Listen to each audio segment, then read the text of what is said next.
Recording studio Ekangar सराय।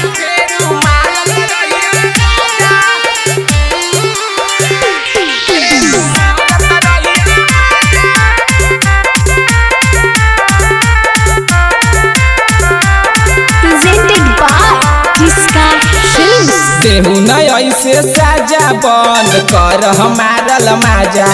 आज देहू न ऐसे साजा बंद कर हमारल माजा। अब ऑपरेशन करा तो राजा फेरू मारत रहिया माजा। ऑपरेशन करा तो राजा फेरू मारत रहिया माजा। कुछो नहीं बुझाऊं जखन पी के आबहूं गांजा। आज कुछो नहीं बुझाऊं जखन पी के आबहूं गांजा। अब ऑपरेशन करा तो राजा फेरू मारत रहिया माजा। ऑपरेशन करा तो राजा फेरू मारत रहिया माजा।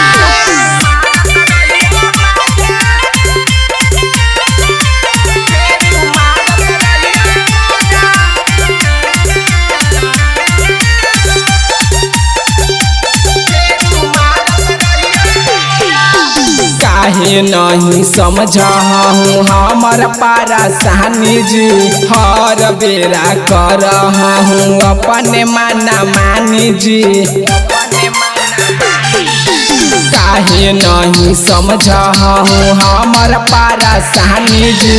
हर बेरा करहूँ अपने माना मानी जी। भूखरो नियन मांगहूँ हरदम खाए लागी खाजा। आज भूखरो नियन मांगहूँ हरदम खाए ला बही खाजा। अब ऑपरेशन करा तो राजा फेरू मारत रहिया माजा।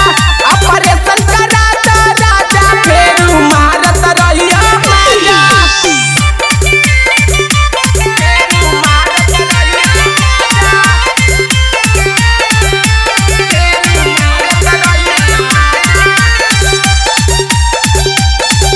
रिकॉर्डिंग स्टूडियो एकंगर सराय। राइटर गोलू के माना कहनावा हमारा ना रोलावजी। कहियो सुना राजा हमारा ना फुसलावजी। राइटर गोलू के माना कहनावा हमारा ना रोलावजी। कहियो सुना राजा हमारा ना फुसलावजी।